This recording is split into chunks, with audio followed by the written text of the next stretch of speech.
All right, welcome back to the New Equity Network show. I'm your host, Michael Yorba. Thanks for joining us. Co-host Ed Baxter, and we've got a special guest that Ed brought into the studio with him, CF Sandy Pofahl, right? All right. Ed, please introduce us to your guest. He's got a wealth of experience in the real estate industry. I want you to, take it from there and talk us through this. Thank you, Michael. Good morning.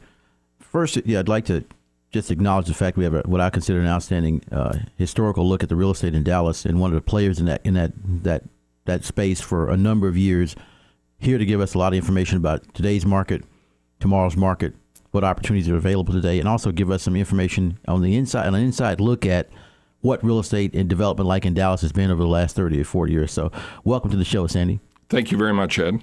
Sandy, we know that you have a wealth of knowledge, a wealth of information about the market here in Dallas. Talk to us a little bit about your background as far as your education, how you came to Dallas, and what brought you to the real estate scene here. Well, I came to Dallas in 1967. I'd just gotten out of law school at Stanford, and I had the opportunity to meet Trammell Crow, and where I was going to work out in California. After about a 2-hour conversation with him, he convinced me that Dallas was the land of opportunity. So I shut down my activities in California and moved here, and it's been a very worthwhile time. So you'd assume that's a pretty big development to get straight out of college and work for someone at the likes of Trammell Crow. And also, tell us a little bit about some of the developments that were part of your experience as being part of Trammell Crow's operation. Well, it was extremely interesting. I was in-house legal counsel for him for a number of years. Like, one of the initial projects that I did was the first phase of the Village here in Dallas. And it was interesting. Will Carruth refused to give title insurance, and so they had to get a title opinion from a lawyer. And they had the large abstract of title that was about a foot thick, and the top deed that was on there was beautifully handwritten from the state of Texas to the Buffalo Brazos and Bayou Railroad for $2 an acre. And it was signed by Sam Houston. Mighty interesting. So being a native Texan and listening to that type of story, you're telling me that you had a chance to look at an abstract that was signed by Sam Houston? Oh, yeah, and it was just beautiful. I mean, someday I'm going to return and frame and put that on the wall. It was just really a beautiful document. We noted now that real estate's changed a lot in Dallas over the last 30 or 40 years or so. We've seen a lot of the big players, and we've seen a lot of different changes. How do you see the real estate market today? It's an exciting time right now, but real estate is really a wonderful area to be in, but there are ups and downs, and right now we're at a very high up. Now's the time to be in the market making money. It's a great time.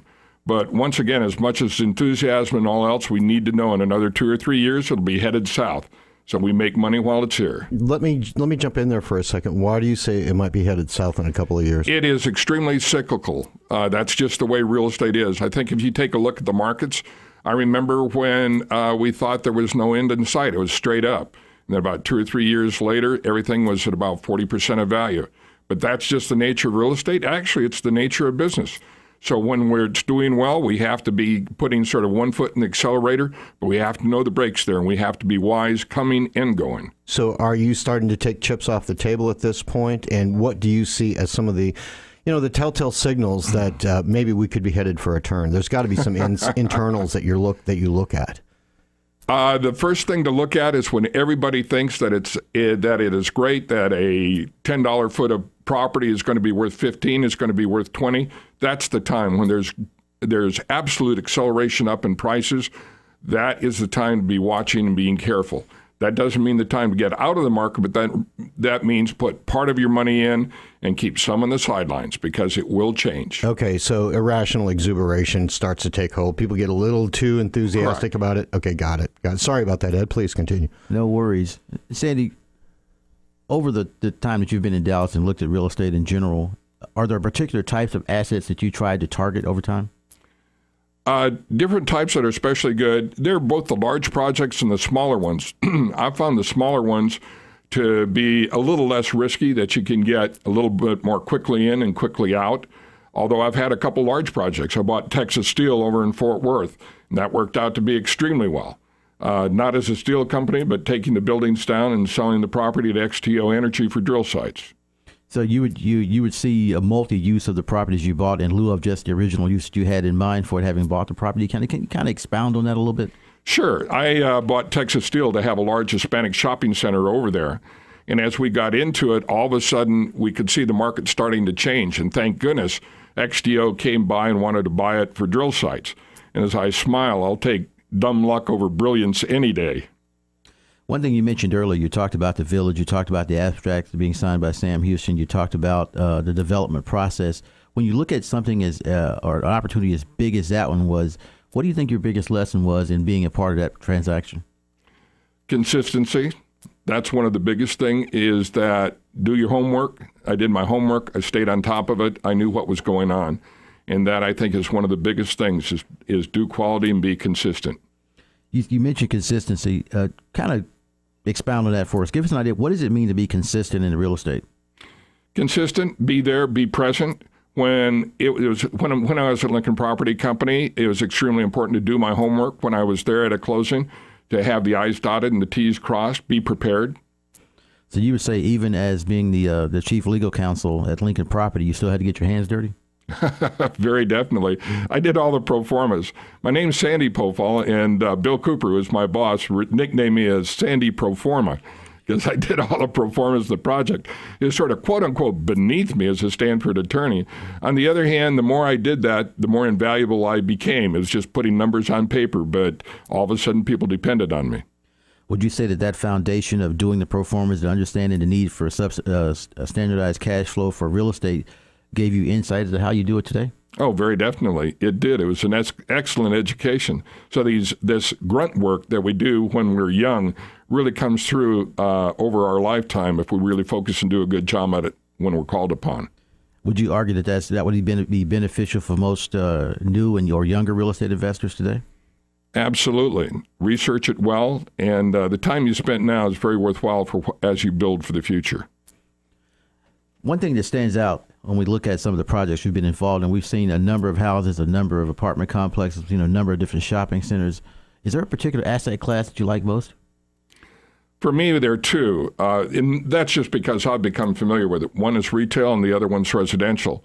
There's a whole area as far as warehousing and other activity, warehousing, ranching, and stuff like that. I just have concentrated on those two, and they've served me well. But I think it's better, instead of being a master of all categories, to get into one or two and really concentrate and do well with those.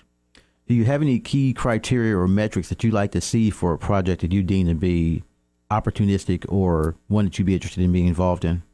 Have an exit strategy. In other words, if something's going to be bought, make sure that you know if it's an 8-step process, make sure, identify the 8 steps that you get in, you do it, you see the property, you get the utilities in, and then know when you're going to get out and execute the whole program.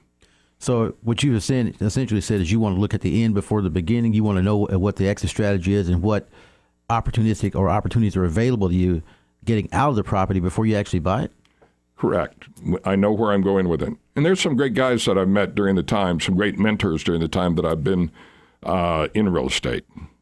All right, gentlemen, we've got about 40 seconds left before we go. So really, Sandy, how would somebody reach you to tap into your vast wealth of experience and even talk to you about future projects?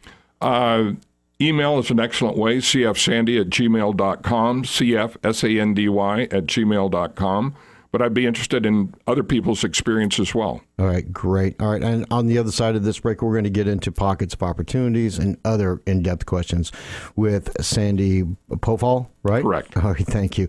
On the other side of this break with Ed Baxter and Michael Yorba.